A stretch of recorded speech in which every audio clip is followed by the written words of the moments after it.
ఆ, శాస్త్రంలో ఇదో గమ్మత్తైనటువంటి మాట. తీర్థయాత్ర అంటాం తప్ప క్షేత్రయాత్ర అనం.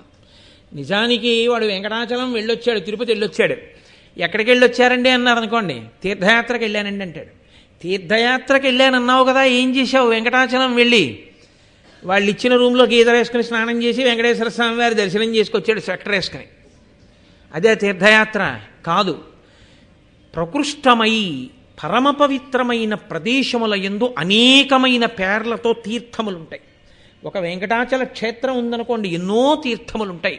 తీర్థము అన్న మాటకు అర్థం ఏమిటంటే దాని యందు స్నానం చేస్తే మీకు ఇచ్చే శక్తి ఏమిటిస్తారో తెలుసా అండి? మీరు ఒక యజ్ఞము చేసిన ఫలితాన్ని మీ ఖాతాలో వేస్తారు.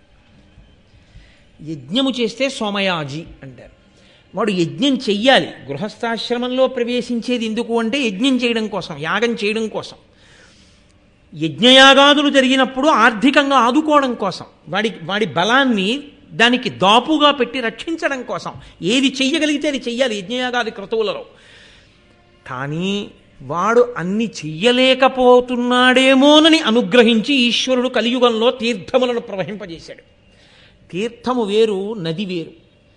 తీర్థమునందు స్నానం చేస్తే యజ్ఞం చేసిన ఫలితం ఇస్తారు. వేదంలో చెప్పారు ఈ మాట. కాబట్టి తీర్థమునకు వెళ్ళినవాడు ఏం చెయ్యాలి అంటే, యాత్రకు వెళ్ళినవాడు తీర్థంలో స్నానం చేసి రావాలి.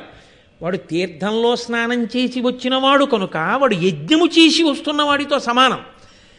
కాబట్టి ఇప్పుడు వాడు స్నానం చేసి ఉన్నాడా లేడా చూడరు. వాడు రైలు దిగ్గానే కనపడినా తీర్థయాత్రకు వెళ్ళొచ్చాడంటే కాళ్ళకి నమస్కారం చేస్తాడు. యజ్ఞం చేసి వస్తున్న వాడితో సమానం అవుతాడు వాడు.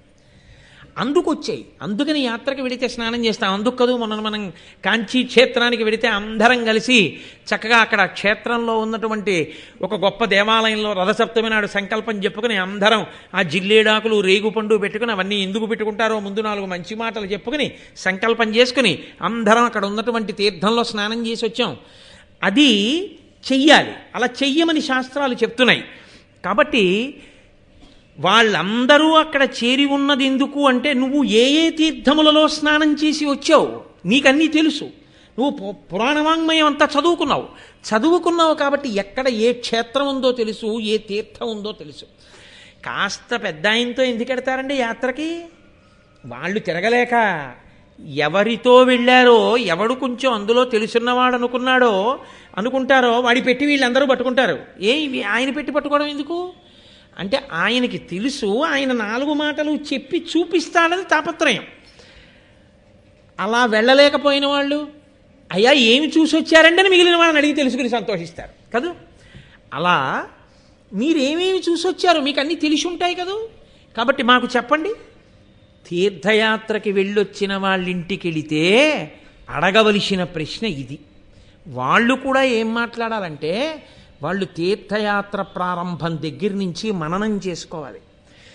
ఎక్కడెక్కడికి వెళ్ళాం, ఏ గుళ్ళోకి వెళ్ళాం, ఆ గుళ్ళో ఏం చూసాం, అక్కడ స్థల పురాణం ఏమిటి, ఏ తీర్థం, దాని గొప్పతనం ఏమిటి, ఏం స్నానం చేశాం, అక్కడ ఏ మహాత్ముల గురించి మనం విన్నాం, వాళ్ళు జ్ఞాపకం పెట్టుకుని ఇంటికి వచ్చిన వాళ్ళకి వాళ్ళు చెప్తూ పోతే ఆ చెప్పడం చేత విన్నవాడు తరిస్తాడు, వీళ్ళకి మననమవుతుంది. మళ్ళీ మళ్ళీ తీర్థముల పేరు, మళ్ళీ క్షేత్రముల పేరు స్మరించినంత మాత్రం చేత ప్రాసంగిక పుణ్యం పడుతుంది. అది గమ్మత్తు. మీరు కంచి వెళ్ళొచ్చి అయ్యా ఎక్కడికి వెళ్ళొచ్చారండి అన్నారు అనుకున్నా, అబ్బాయి ఏదో వెళ్ళాం లేదురా, ఊరు పేరు కూడా వదిలేదు, నిద్ర లేదు సరిగ్గా, వాడు పడుకొని ఇచ్చాడేంటి, రాత్రి 11ంటికి పడుకోమనేవాడు, మళ్ళీ 4:30కి లేవండనేవాడు.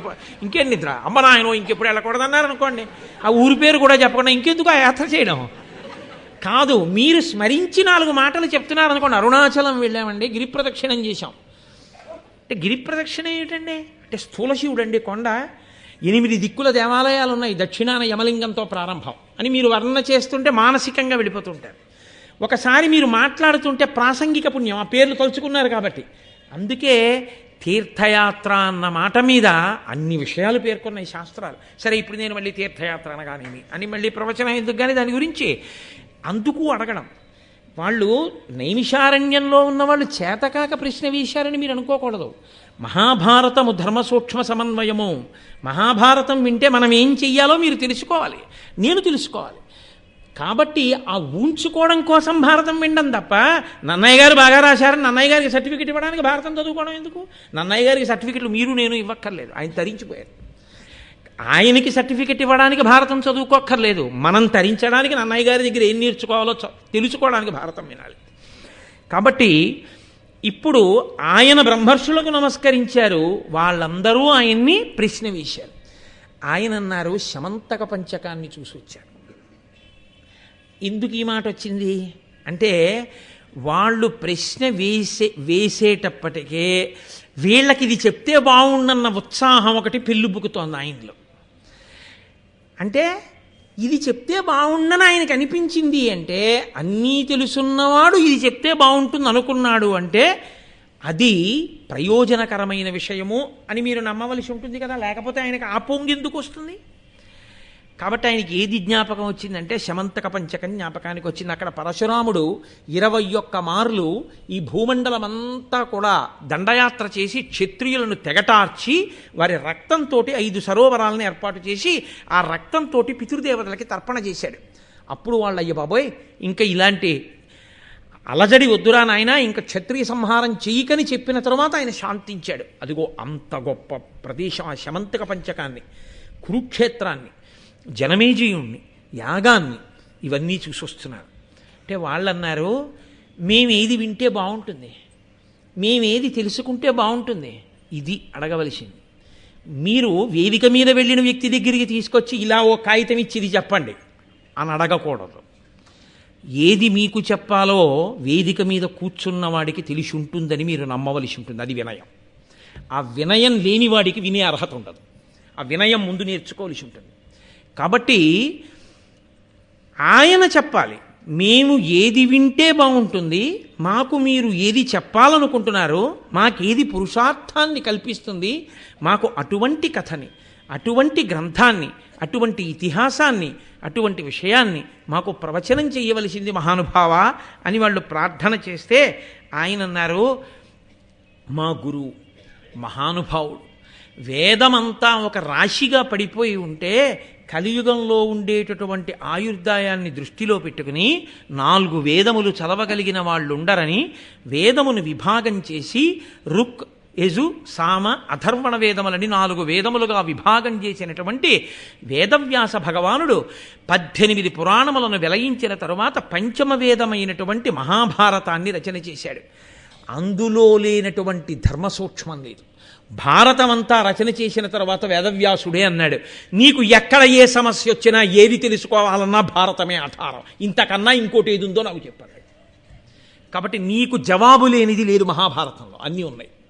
నీకు వెతుక్కోవడం రావాలి, నీకు వినడం రావాలి, ఇవి కాకుండా కొత్తగా తెలుసుకోవడానికి ఇంకోటి ఉండదు. అన్నీ భారతంలోనే ఉన్నాయి.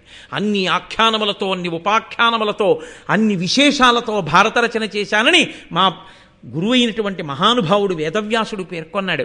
అటువంటి మహాభారతం ఉందే, దాన్ని ధర్మతత్వజ్ఞులు ధర్మశాస్త్రంబని, ఆధ్యాత్మ విధులు వేదాంతమనియు, నీతి విచక్షణులు నీతిశాస్త్రంబని, కవి వృషభులు మహాకావ్యమనియు, లాక్షణికులు సర్వలక్ష్య సంగ్రహమని, ఐతిహాసికులితిహాసమనియు, పరమ పౌరాణికుల్ బహుపురాణ సముచ్చయంబని మహి కొనియాడుచుండ, వివిధ వేద తత్వ వేది వేదవ్యాసుడు ఆదిముని పరాశరాత్మజుండు, విష్ణు సన్నిభుండు విశ్వజనీనమై పరగుచుండ చేసే భారతంబు.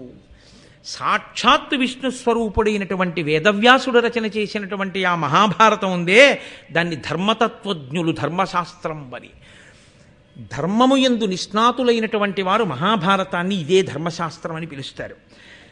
చూడండి, నన్నయ్య గారి అనురక్తి చూడండి. ఆంధ్రీకరించేటప్పుడు మహాభారతానికి కితాబు ఇవ్వవలసి వస్తే దాన్ని మొట్టమొదట ఏ పేరుతో దాన్ని అన్వయం చేశారో చూడండి, ధర్మం. ఈ ధర్మమే ప్రాతిపదిక, దీని పేరే సనాతన ధర్మం. ఆ ధర్మమునే బోధ చేయడానికే సమస్త వాంగ్మయం వచ్చింది. ఆధ్యాత్మ విధులు వేదాంతమనియు, వేదాంతము అంటే వేదముల చివర ఉండేవి ఉపనిషత్తులు. ఆ ఉపనిషత్తుల యందు శిష్యుడు గురువుని ప్రశ్న వేస్తాడు. ప్రశ్న వేస్తే గురువు మాట్లాడతాడు. మాట్లాడితే దాని వలన జ్ఞానము కలిగి ఆ జ్ఞానము వలన మళ్ళీ పుట్టవలసిన అవసరము లేని పునరావృత్తి రహిత శాశ్వత శివ సాయుధ్య స్థితి ఏర్పడుతుంది. అటువంటి మోక్షకారకమైనటువంటి వేదాంతం ఏది ఉన్నదో ఆ వేదాంతమే మహాభారతమని వేదాంతులు చెప్తారు. నీతి విచక్షణులు నీతి శాస్త్రం అని లోకంలో నీతి మాట్లాడేటటువంటి వాళ్ళందరూ మహాభారతం కన్నా నీతి శాస్త్రం లేదు అంటారు.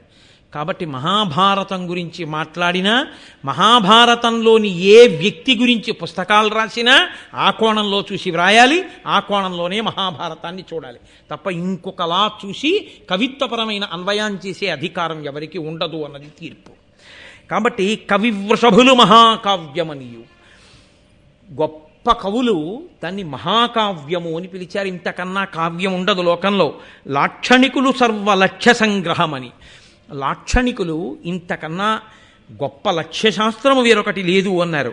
ఐతిహాసికులు ఇతిహాసమనియు, ఇతిహాసము అన్న మాటకు అర్థం నేను నిన్న మీతో ప్రస్తావన చేశాను. ఇది ఇలాగే జరిగిన యథార్థమైన గాథ. యథార్థముగా జరిగిన ఒక గాథని ఇంత గొప్పగా చెప్పగలగడం వ్యాసుడికి తప్ప అన్యులకు సాధ్యం కాదు. అది భారతంలోనే సాధ్యమైందంత గొప్పగానని ఐతిహాసికులు ఇతిహాసమని పొగుడుతారు. పరమ పౌరాణికుల్ బహుపురాణ సముచ్చయంబని, పురాణములు చదివినటువంటి వారు మహాభారతంలో లేనటువంటి పురాణం లేదు. అన్ని పురాణములలో ఉన్న విశేషాలు మహాభారతంలో వస్తాయని మహాభారతానికి పెద్దపీట వేసి పొగుడుతారు. వివిధ వేద తత్వవేది, అనేకమైనటువంటి వేదముల యొక్క తత్వానికంతటికి పుట్ట, ఆ మూలకందమైనటువంటి వేదవ్యాస మహర్షి ఉన్నారే, ఆదిముని మొట్టమొదటి మహర్షి, మహానుభావుడు, పరాశరాత్మజుండు, పరాశరుని యొక్క కుమారుడు, విష్ణు సన్నిభుండు, సాక్షాత్ విష్ణుస్వరూపమైనటువంటి వాడు, వ్యాసో నారాయణ స్వయం. అటువంటి వాడు మనకి అందించినటువంటి మహాభారతం.